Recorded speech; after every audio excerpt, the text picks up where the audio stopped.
So the co-op mode is finally here after 2 weeks since launch, and we now know for sure what do we get from doing it, and also the entire mechanism of this particular content. So let's dive in. Let me share with you what I think about the rewards and how we should approach this new mode. What's going on, YouTube? My name is CymenSniped and welcome to the channel. So in today's video, we're going to go through the entirety of the co-op mode, which just went live today.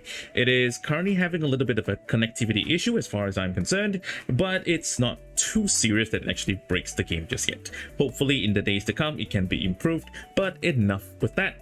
Let's begin with a quick introduction of the co-op mode. Now you can currently access the co-op mode as an event boss fight here in the events section, like the no caller ID event. In this particular season, however, you and 4 other players in a party are tasked with killing the boss.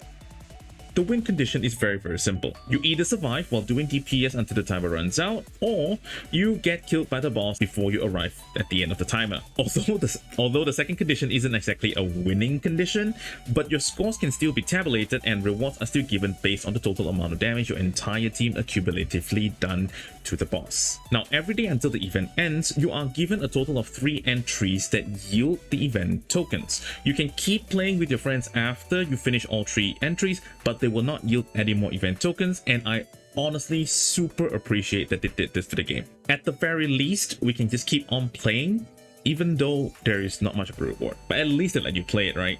Now, as far as rewards are concerned, you are capped at 1,200 tokens per run, regardless of how high your score actually is. Now, although there are signs that the higher you are ranked by the end of the, I don't know, maybe they call it a season, there are another tier of rewards that can be given, but this is just purely speculation on my part. Please do not quote me on this. The reason I think that this is actually a possibility is really just because there will be a lot of people who are way ahead of us doing way more damage than the average player, and they don't really get any incentive to do that. If, let's say, all they ever get is that 1,200 tokens, which honestly speaking, I guess small spenders and really vigilant free-to-play players can already do that right now. So how do you exactly join the co-op stage? Now, you have 2 ways to actually get started. You either create your own party and invite people yourself, or you can make it open to public where people who use the second option will be queued into.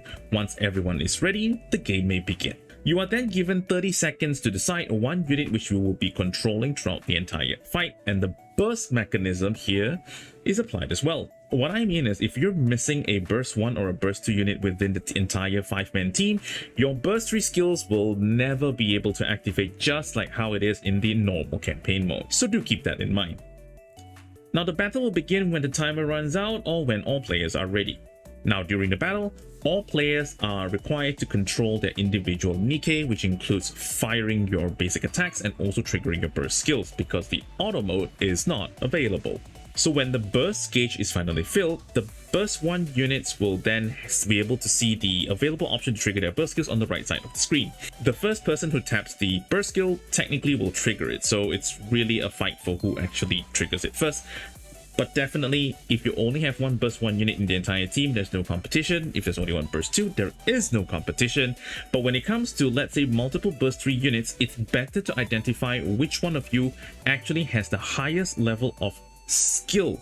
Okay, I'm not talking about the player skill. I'm talking about the units that you have invested your skill materials in to level up its skills, though, because it actually applies to the total damage done in this game. If you also realize while you were queuing for this and selecting your units, every single Nikke is capped at level 40. In a sense, that means your stats will not differ with each other very much. However, the skill level is the one that will decide whether you do more damage than another Nikke of the same type. If you can last until the end of the timer, where the train actually explodes and the boss actually dies, you'll get the full amount of 1,200 event tokens as your reward. And if, let's say, you're not able to do that, you can also see in this particular area, you just click that little button right there, you will be able to tell how much damage you do yields a certain amount of rewards. Now that we know how exactly does the mechanism of the entire co-op mode actually works, let's jump into one of the most important things in this particular mode, which is the event reward shop. Now, we are currently unsure if, let's say, this mode is a permanent thing or is it going to expire in 3 days. No official statement has been released. I think, logically speaking, it's definitely here to stay. Maybe every 3 days they just change a boss.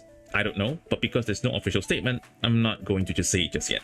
So, assuming the worst and the event goes away in 3 days, let me share with you what are the items that I think you should first clear from the shop. The priority items that you should always aim for in most event shops where you have a limited amount of time to farm a limited amount of currency to get a limited amount of items out of the shop.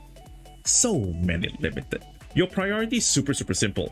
Anything that directly gives you the most amount of value in terms of progression is the item that you want to buy out first.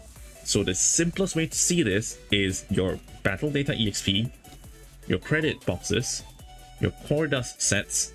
These 3 items are always the one that will directly give you the most resources needed to level up your base units. And leveling up your base units is the quickest way to increase the amount of CP you have to give your Nikkes much more of an edge when it comes to climbing levels, campaigns, tribe towers, etc.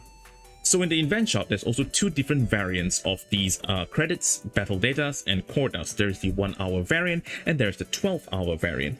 Now, if you really want to min-max this, to be very honest, you should then clear out the 1 hour variant first, because by clearing the entire thing out, it will only cost you 2,760 tokens, which leaves you with another 8,040 tokens.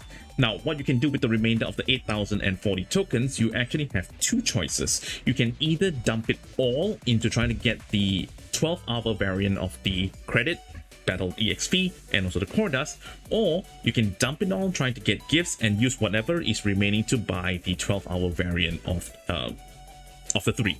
Why I would say so, it's because assuming you have 10,400 tokens clearing for 3 days, all 3 entries, you spend a total of 2,760 just to get all the 1 hour variant, and you're left with 8,000. Now with 8,000 you have 2 choices. Why? Because the gems, if you buy them all out, 300 gems sums up to 3,330 event tokens, which I really think it's not worth it. And you have the 12-hour variants, which total up to 13,350, which you don't really have enough. So assuming, again, another assumption, assuming we cannot afford to buy everything out, which I highly doubt, you should always prioritize the 1 hour variant of the battle EXP, credit, and core dust, moving on to the 12-hour variant if you can. If not, you can get the gifts. Now hold your horses. I know that you're wondering why the gift tickets, right? Hear me out.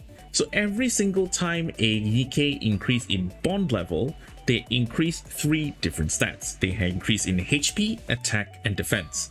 Now, how much HP specifically, I do not have a fixed number because they all are varied across every single Nikke, but I can give you a rough range.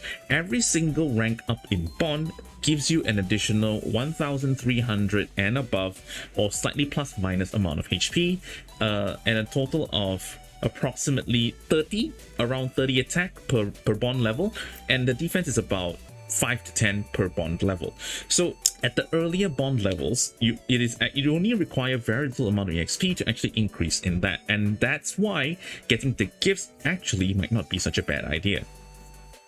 If you really want the calculation, I can just tell you right off the bat, the R rank tickets gives you 50 bond points, the SR bond tickets give you 100, the SSR universal tickets give you 200, and the ones that are unique SSR grade bond gifts, if you give it to the specific unit, it will give you 300 bond points. Now, I know I've talked about a lot of different figures, but just to make it easier for you, I'm just going to leave a summary of the event tokens needed to clear certain items for your reference on the screen right now. So if you need it, you can just pause the video for a moment, have a look at that. If you're confused or if you have any questions, feel free to also let me know in the comment section below.